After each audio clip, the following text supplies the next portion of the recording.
A principios de la década de 1930, la monarquía había agotado sus recursos políticos para enfrentar los crecientes y profundos problemas que aquejaban España.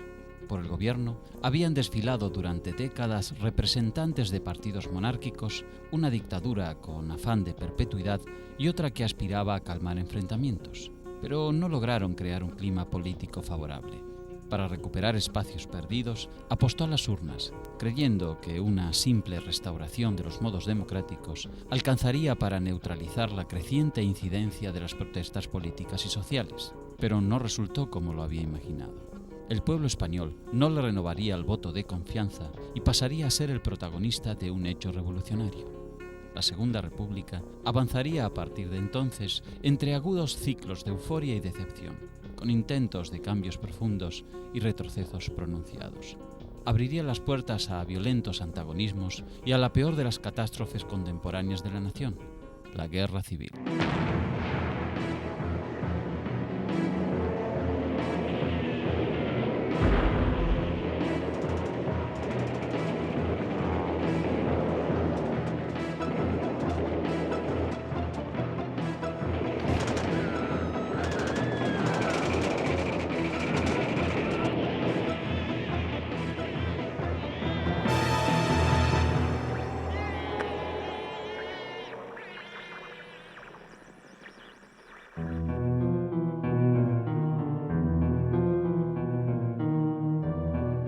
El siglo XX no había sido muy pródigo con España, que figuraba entre las economías más atrasadas del continente europeo.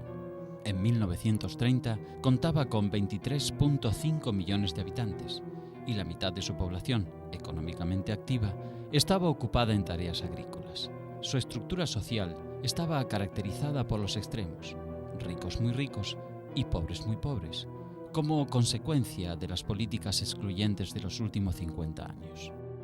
El problema de España era esencialmente el de su estructura agraria. España tenía la particularidad que compartía con algunos países del este de Europa de tener una amplísima población campesina. Es decir, en el campo aquí no había habido un proceso de industrialización rápido que hubiera vaciado el campo de campesinados sin tierra, sino que uno de los grandes problemas de España era que el campesinado sin tierras permaneció en el campo. La burguesía española era débil, o las burguesías eran débiles, justamente por esto, por la falta de un desarrollo industrial potente, y desde luego las clases hegemónicas eran el gran latifundismo agrario, los grandes latifundistas, y una cierta burguesía industrial potente en Cataluña, en el País Vasco, de modo que era una estructura de clases atrasada, digámoslo así. Si no se entiende bien que el país estaba socialmente atrasado, no se entendería la República. El poder político y el económico estaban en manos de una cerrada oligarquía propietaria de los latifundios agrarios, de los bancos y de las grandes industrias catalanas y vascas. Compartiendo en parte esos privilegios, figuraban dos instituciones tradicionales de la España eterna, la Iglesia y el Ejército. Se estimaba que había unas 12.000 familias de grandes terratenientes, 80.000 de grandes empresarios y 40.000 de comerciantes. La clase media rondaba en los 2,7 millones de personas. El resto de la población pertenecía a los sectores asalariados del agro, la industria y los servicios. El índice de paro era muy alto y se calculaba que el 33% de la población total era analfabeta. El hambre y la miseria se movían a sus anchas a lo largo de las calles de las ciudades, en los pueblos, en las gañanías y en las chozas de los campos. La llegada de la República va a recrear las esperanzas de los sectores bajos y medios y generará duras y continuas resistencias en la clase alta y sus instituciones. En 1931, el rey Alfonso XIII llevaba 28 años en el trono. Había sido coronado en 1902, en un periodo muy crítico de la vida española. En 1898 se habían perdido las últimas colonias, Cuba, Puerto Rico y Filipinas, a manos de Estados Unidos.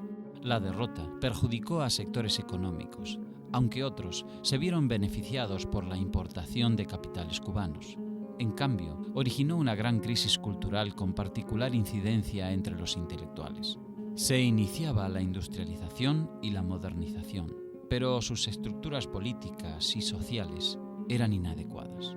En 1923, el general Miguel Primo de Rivera puso fin a la etapa de gobiernos surgidos de partidos monárquicos e instauró una dictadura que inicialmente contó con el apoyo de los terratenientes, la burguesía, el ejército, la iglesia y el propio rey.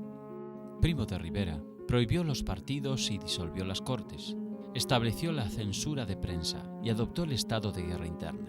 Creó una milicia llamada Somatén Nacional que puso al servicio del gobierno y reprimió los movimientos sociales de protesta. Practicó una política dura contra los nacionalismos y formó un partido único, la Unión Patriótica. Persiguió a los anarquistas y declaró ilegal su central sindical, la CNT. En cambio, mantuvo entendimientos con la Unión General de Trabajadores, que agrupaba a los sindicatos vinculados al Partido Socialista. 1930 es el final de un régimen que no es solamente una crisis política, como pudo haber habido a lo largo de toda la historia del siglo XIX en España. Hay crisis políticas importantes, como es la del año 1917, donde la Asamblea de Parlamentarios se reúne en Barcelona y quieren cambiar el régimen, pero no se ponen de acuerdo ni los sindicatos, ni se ponen de acuerdo los partidos políticos y sobre todo los partidos monárquicos.